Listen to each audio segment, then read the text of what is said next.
Olá a todos, meu nome é Fernando Fidelix Nunes e neste vídeo falarei com vocês sobre o Manual de Sociolinguística da professora Stella Maris Bortoni Ricardo da Universidade de Brasília.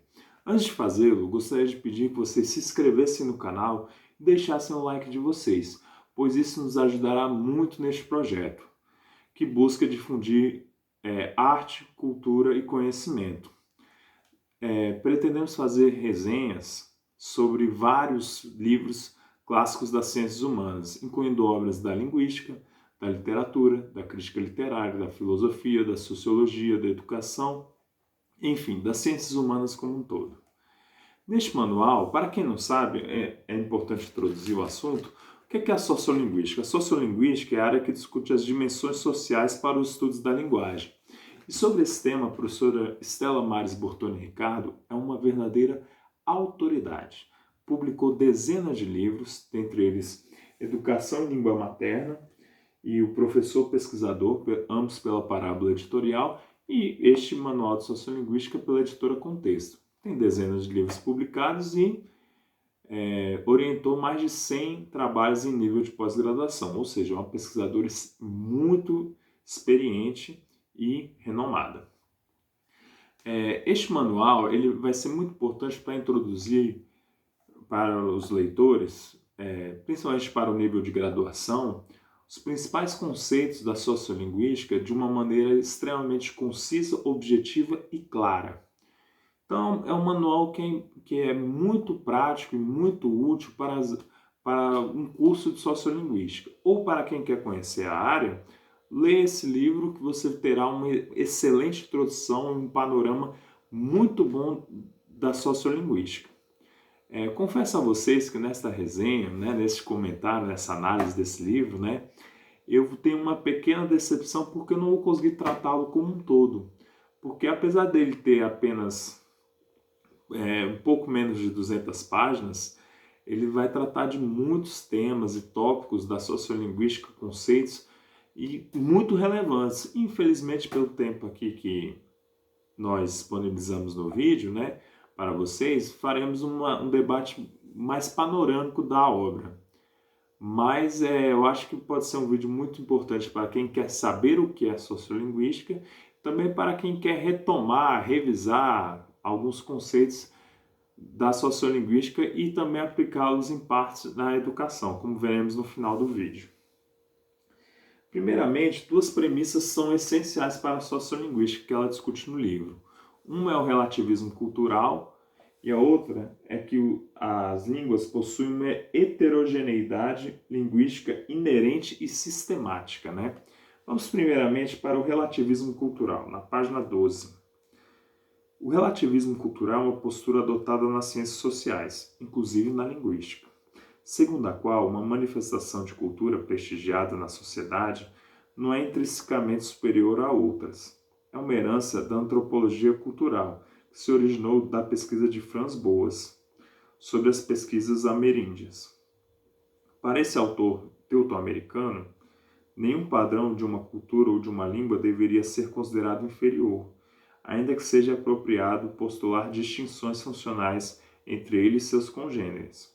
Inicialmente, essa premissa relativista aplicou-se a comparações entre línguas, mas com o advento da crença na heterogeneidade ordenada e do reconhecimento da existência de muitas variedades no âmbito de qualquer língua natural, linguistas nos Estados Unidos e na Europa ampliaram o escopo da premissa relativista para a comparação entre variedades de uma língua, ou até mesmo entre os estilos no repertório de um falante.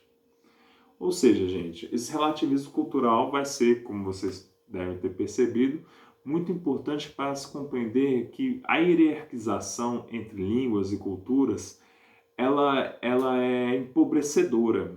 Ela não faz parte de uma análise social mais sofisticada, porque as culturas e as línguas variam. E aí no âmbito da língua isso vai ficar muito claro que ela possui uma variação sistemática, Ou seja, não vai variar à toa. Tem um exemplo que até o Renato falou aqui num vídeo do uso do plural, das marcas de plural, tem a expressão aqui em Brasília conhecida as mina-pira, né, que a marca do plural fica apenas no artigo.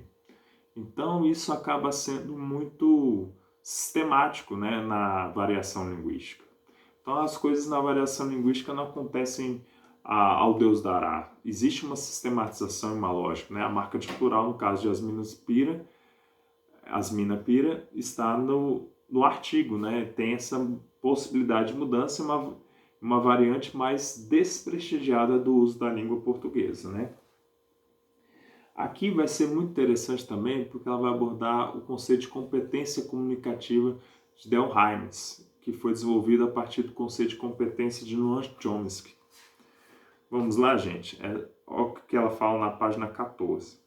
Para Chomsky, o conhecimento que os falantes têm da língua é a competência, que se materializa no que ele denominou desempenho ou performance. Hymes reinterpretou o conceito chomskiano de competência, acrescentando-lhe a noção de adequação na produção linguística, isto é, conhecimento que permite ao falante produzir infinitas sentenças de acordo com o sistema da língua. Inclui também a capacidade que o falante tem de adequar seu discurso ao interlocutor e às circunstâncias que presidem a sua enunciação.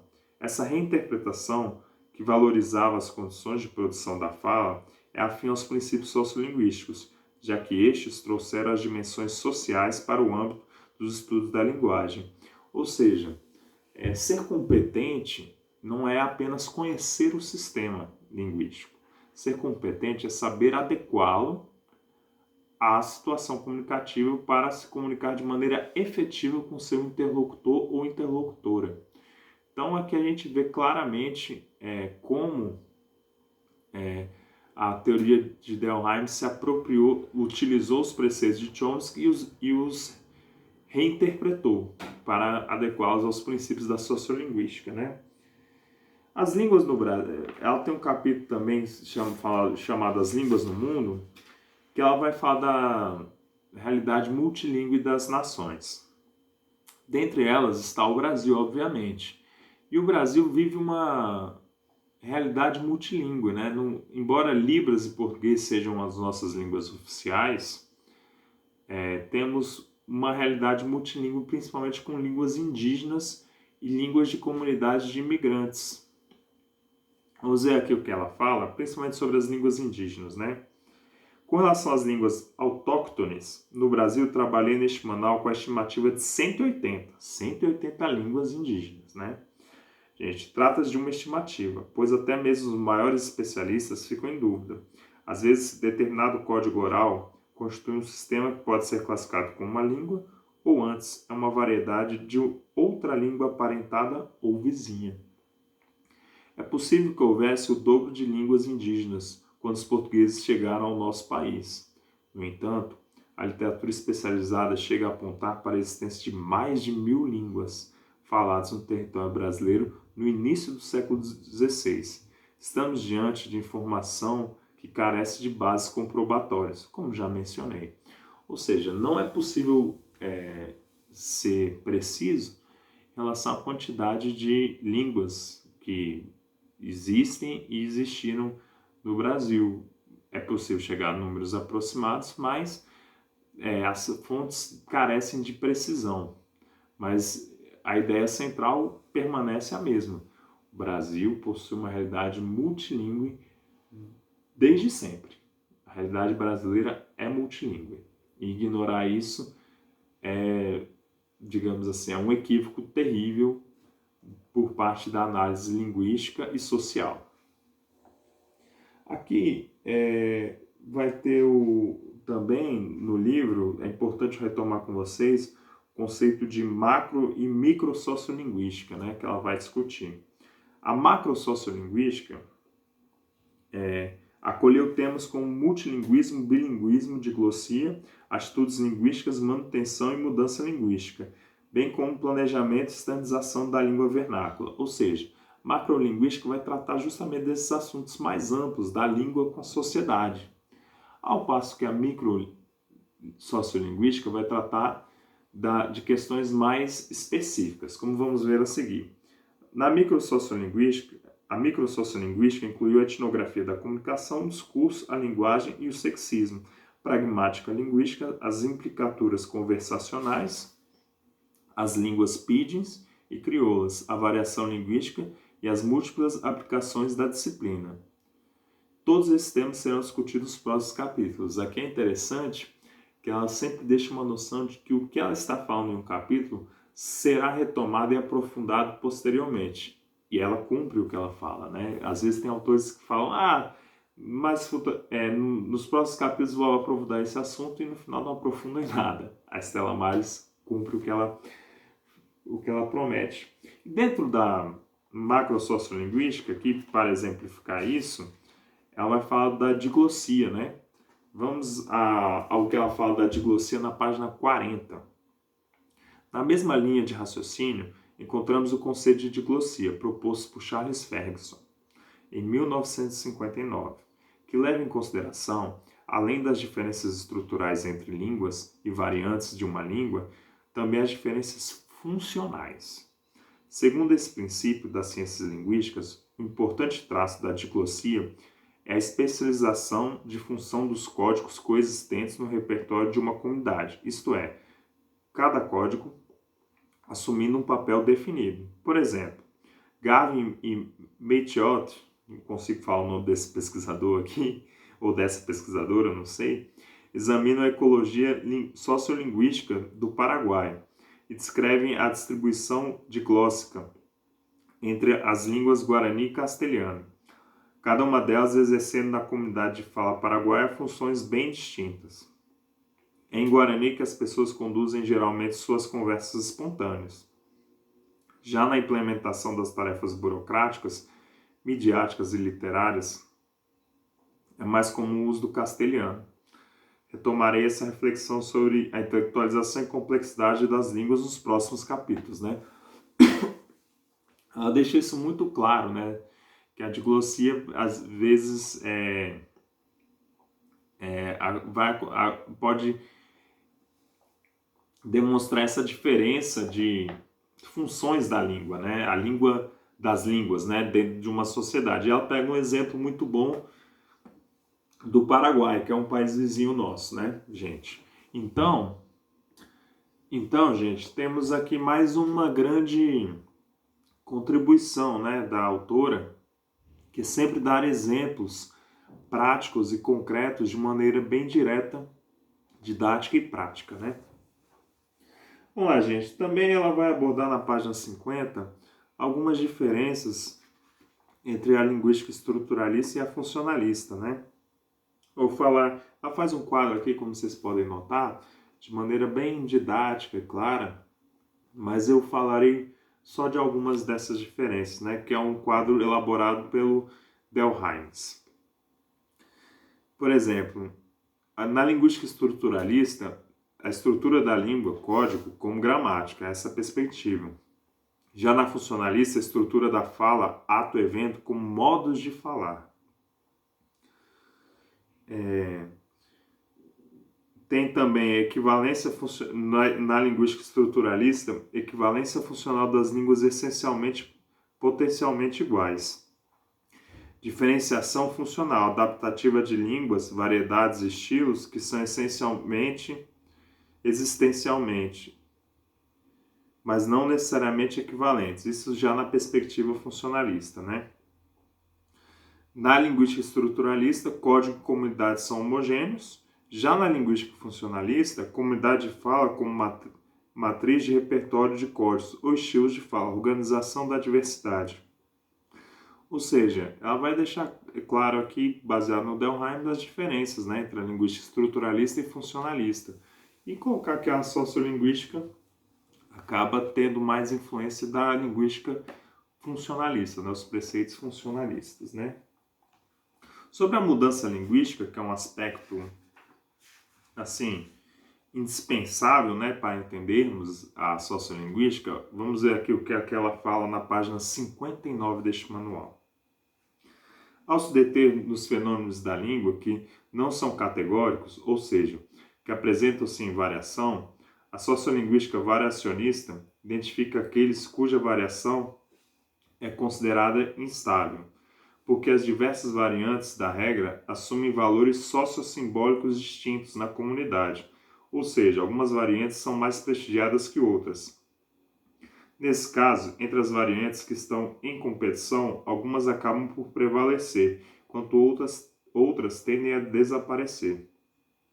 É assim que se dá a mudança linguística, ou seja, a língua vai variando. Algumas formas, por exemplo, vós mercê, vossa mercê, foram perdendo espaço até chegarem até o você e o ser, né? Que temos na nosso momento atual. Temos essas três formas, né? Sendo utilizadas hoje em dia, né? E a vossa mercê, por exemplo, já é uma forma esquecida, né? Apenas é utilizado, vamos dizer assim, novelas, né? Para marcar a linguagem da época. Ela vai comentar também sobre as gírias, dar exemplos das gírias, né, do Distrito Federal, que é muito importante esse exemplo sobre o Distrito Federal. Ela vai falar aqui, por exemplo, vamos aqui ver como é que ela vai tratar desde a mudança linguística, do uso de gírias, até chegar às gírias no Distrito Federal, né? A mudança linguística pode dar-se em qualquer nível, na fonologia, na morfossintaxe, no léxico. É justamente no léxico que ela se torna mais perceptível pelos usuários. Um bom exemplo são as gírias. As gírias são itens lexicais informais, efêmeros no tempo e, pelo menos no início, circunscritos a grupos sociais, como, por exemplo, um grupo de jovens surfistas, colunistas sociais, bandidos e presidiários ou escolares, ou estudantes, né? E aqui ela vai tratar de algumas gírias que saíram no Correio Brasileiro de 5 de outubro de 2013 aqui, né? Quem é de Brasília conhece muito bem essas gírias, né? Gírias novas, né, entre os jovens. Ciplay, coisa boa. Cipá, talvez. Recalco, que é inveja. Togude, estar numa boa ou bonito. Mandar a real, falar a verdade. Novela, novidade. Serião, algo muito importante. Só que, claro, mais óbvio ainda, né? Então ela vai tratar essas questões das gírias, né? Que também a variedade linguística, né? A mudança linguística vai acontecer em todos os níveis, mas que vai ficar mais claro na mudança lexical para as pessoas, né? E as gírias são um exemplo disso. Aqui é interessante que ela vai trazer, eu já comentei aqui por alto, vocês devem ter, quando a gente estuda sociolinguística, uma dúvida vem à tona, né? Qual que é a diferença entre variante e variedade, né? Ela tem uma nota explicativa aqui na página 170, que é a nota 14. Observe que estamos usando a palavra variedades aqui como sinônimos de falares ou dialetos. Muitas vezes os termos variedades e variantes são confundidos. É bom evitar essa confusão. Variante, como vimos há pouco, são as formas alternativas de realização de uma regra variável. E variedades são dialetos sociais ou regionais. Ou seja, ela deixa extremamente claro a diferença entre variantes e variedades, que é um conceito que muitas pessoas se confundem no dia a dia, né? Outro aspecto essencial é que o prestígio do grupo leva ao prestígio das variantes ou das variedades linguísticas, né? Vamos aqui na página 68, que ela vai comentar isso de forma bem bacana.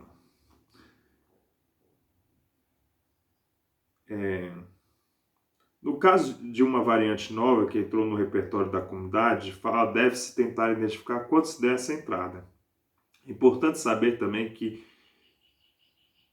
em que grupo étnico ou social determinada variante teve início. Se a variante surgiu em grupos etários mais jovens, por exemplo, ela pode adquirir prestígio em sociedades que valorizam a cultura dos jovens, como é o caso da cultura brasileira. Da mesma forma, se a origem da variante está associada a grupos sociais de prestígio, ela vai carregar esse prestígio. Alternativamente, se ela é oriunda de grupos estigmatizados, manterá esse caráter. O mais comum nas regras variáveis em línguas usadas em comunidades urbanas e tecnológicas é que uma regra variável se constitua de variantes próprias da variedade padronizada da língua, variantes de caráter popular, sem prestígio, né? Então tem toda essa questão do prestígio da língua. Também há aqui uma definição de Dittmar, né, para o conceito de variedade padrão, né? Que variedade padrão é aquela variedade de uma comunidade de fala que é legitimada e institucionalizada como um método suprarregional de comunicação, como resultado de várias circunstâncias sociopolíticas relacionadas à detenção do poder no processo histórico. Ou seja, ela também dá um conceito muito bom do que é uma variedade padrão, né? Ela, não é ela, na verdade, né? Ela cita alguém aqui, mas ela traz toda essa discussão da variedade padrão, né? Que está associada a várias circunstâncias sociopolíticas, né? Relacionadas ao processo de poder e no processo de construção histórica, né? Não é à toa, a variedade padrão, de certa maneira, está associada, em parte, mais próxima às variedades mais prestigiadas da língua, de uma maneira geral, e esses grupos que detêm as variedades mais prestigiadas da língua, que sistematizam uma norma padrão para ser utilizada em situações de poder, né? Em níveis mais elevados de formalidade, né? Por exemplo, nos textos do judiciário e nas leis. Aqui, como eu falei para vocês, é relativamente impossível eu abarcar toda a obra dela, né? Eu vou falar agora um pouco do capítulo final, que na minha opinião traz a principal contribuição dela, né? Que é o impacto da sociolinguística para a educação. Que existem vários erros, vários equívocos e várias incompreensões do que é ensinar a língua a partir de uma perspectiva da sociolinguística. E aqui ela vai tratar desses principais equívocos e vai dar os caminhos que podem nortear melhor um conjunto de práticas mais consistentes. Vamos lá, na página 158 agora. O Brasil, além dos problemas seculares de deficiência na educação, desenvolveu novos problemas decorrentes de falácias construídas por leituras aligeiradas dos próprios textos técnicos da área de sociolinguística. A principal delas é a crença de que não deveriam os professores intervir na correção dos chamados erros gramaticais. Os linguistas diziam as variantes não padrão presentes na língua não são erros, mas sim diferenças mais produtivas na modalidade oral da língua e em estilos não monitorados. A escola concluiu erroneamente que, não sendo essas variantes erros, não deveriam ser corrigidos sob pena de se criar insegurança linguística nos alunos. Esse raciocínio, que se generalizou na escola brasileira, desconhece que qualquer enunciado linguístico tem de ser adequado ao contexto em que é produzido, considerando seu local, o tema, a conversa e, principalmente, as expectativas do interlocutor. É sempre bom lembrar que o interlocutor é contexto para o falante. Então, gente, acaba sendo muito relevante esse debate aqui, porque a sociolinguística não diz que deve-se usar a língua de qualquer maneira. Deve-se usar a língua de maneira adequada para se comunicar com seus interlocutores em um determinado contexto comunicativo. A sociolinguística e os autores dela, seus pesquisadores, são extremamente claros em relação a isso. Então, nós, enquanto professores de língua portuguesa, devemos sim sempre tentar fazer com que nossos alunos adequem o uso da língua deles às práticas comunicativas que estão sendo solicitadas, né? Por exemplo, se a gente for cobrar dos nossos estudantes a produção de um texto dissertativo argumentativo no formato do Enem, precisamos exigir o uso da norma padrão. E se eles não utilizarem adequadamente a norma padrão, devemos mostrar essas inadequações. Olha, você deveria usar uma vírgula aqui, a ortografia da palavra de tal maneira, determinado pronome é melhor do que outro na construção do seu texto, nesse tipo de contexto, na estruturação. Então, os profissionais de letras devem ensinar os estudantes sempre a se comunicarem de maneira adequada ao contexto comunicativo. Por fim, ela traz aqui também outra reflexão bacana, né? Tem mais duas, na verdade, né? Os alunos que não receberem avaliação de seus professores quanto ao que falarem ou escreverem, respeitando ou não os preceitos gramaticais consagrados e louvados no Brasil, estarão sujeitos a críticas e estigma social. Tem os professores, portanto, de ficar alerta à produção linguística de seus alunos em sala de aula, promovendo os ajustes necessários, de forma sempre muito respeitosa, nos termos de uma pedagogia culturalmente sensível. Ou seja, precisa ter respeito com os estudantes, mas a gente tem que buscar sempre o quê? Ensinar os estudantes, de fato, a se comunicar de maneira adequada ao contexto comunicativo e principalmente com foco na norma padrão no ambiente escolar, né? E agora, sim, por fim, né? Ela Bortoni Ricardo, traz aqui alguns princípios que ela elaborou para a sociolinguística, para a aplicação dos subsídios da sociolinguística a questões educacionais. Vamos a eles? São 6 aqui, mas eu vou falar de 3 mais especificamente. A influência da escola não deve ser procurada em estilos coloquiais e espontâneos dos falantes, mas em seus estilos mais monitorados. Ou seja, enquanto professores precisamos tentar ensinar ao máximo no ambiente escolar o uso de estilos mais monitorados, ou seja, mais próximos ao uso da norma padrão da língua portuguesa, né? A escola deve ocupar-se principalmente das regras variáveis que recebem avaliação negativa na sociedade, enfatizando as que são mais salientes. E o terceiro aspecto que eu destaco aqui são os estilos monitorados da língua devem ser reservados à realização de eventos de letramento em sala de aula. Eventos de oralidade podem ser conduzidos em estilos mais casuais. Por exemplo, aqui a gente tem uma situação. Aqui não quer dizer que o aluno pode falar qualquer gíria, em qualquer situação. Não, essa questão de casual. Casual vai referir-se da seguinte maneira no ensino, né, gente? Aqui, pelo menos para mim ficou muito claro isso, né? Às vezes as pessoas justamente não interpretam bem essa questão do uso casual na oralidade. Por exemplo, quando vamos escrever novamente, solicitamos a escrita de um texto, escrevemos ou solicitamos a escrita de um texto de caráter do tipo dissertativo argumentativo, a forma da preposição para deve ser escrita P-A-R-A, para. Já na oralidade, quando os estudantes forem falar com outros colegas, ou até mesmo em situações um pouco mais casuais de comunicação, não vai ser um erro, não vai ser uma inadequação o estudante ou a estudante utilizar pra ou pro. Vocês entenderam?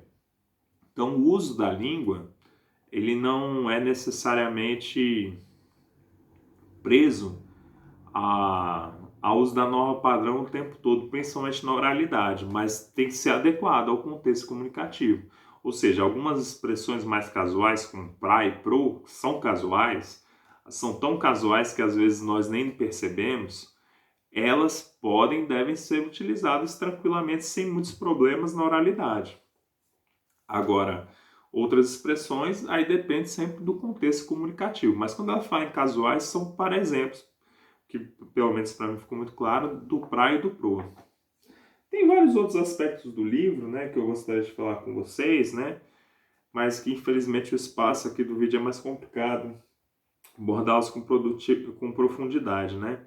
Tem, por exemplo, a etnografia, né, que ele vai explicar assim, que os etnógrafos participavam desde o início, né, de suas pesquisas, durante extensos períodos da vida diária da comunidade que estavam estudando, observando tudo o que ali acontecia, fazendo perguntas, reunindo todas as informações que pudessem desvelar as características daquela cultura, que era o seu foco de estudo. Ou seja, etnografia na sociolinguística vai ser muito importante. E aqui ela vai discutir isso de uma maneira muito didática, clara, vai dar até o speaking, né? Que são os componentes da pesquisa na etnografia da comunicação. que são o ambiente, os participantes, os propósitos, né? Forma e conteúdo da mensagem, o modo de pronunciar, instrumentos de transmissão, normas de interação e os gêneros textuais, que é o speaking, né? Em inglês ficaria, né? É uma estratégia mnemônica para se lembrar de todos, né? Então, gente, esse manual de sociolinguística da professora Estela Maris Bortoni Ricardo, como vocês puderam notar, ele é muito amplo e muito útil, né, no nosso dia a dia como profissionais da área de letras, né? Então, realmente é uma obra que vale muito a pena ser lida, né? Por fim, eu só queria falar para vocês que eu estou com um problema de refluxo, tal. Em alguns momentos eu dei uma travada, uma tossida. Peço desculpa a vocês, mas eu não podia deixar de fazer a resenha desse livro, porque eu acabei de fazer a leitura dele e foi um livro que me impactou muito, né, como profissional, como pesquisador. E eu vi a necessidade de compartilhar essa leitura com vocês, apesar desse meu problema que está me atrapalhando em tossir, na expressão oral. Vocês podem ter notado que em alguns momentos deu uma engasgada, uma enrolada, mas foi por conta desse meu problema que eu estou no momento, né? Só que esse livro, sem dúvida, voltando ao livro, tirando essa explicação para vocês entenderem, né, alguns problemas na minha locução, esse livro é muito importante porque vocês leiam, adquiram, né, sempre possível. Se você é estudante da Universidade de Brasília, na biblioteca da UNB existe um recurso eletrônico para ele, pode ser acessado gratuitamente lá, e é uma obra que vai realmente ajudar vocês no processo de compreensão da sociolinguística. E como a gente viu também, quem for se tornar um professor da área de língua, principalmente de língua portuguesa, né, vai ter esse repertório mais amplo. Então é isso, gente. Não se esqueça de se inscrever no canal. Muito obrigado pela atenção. E leiam esse livro, vale muito a pena ler, ok? Tchau, gente!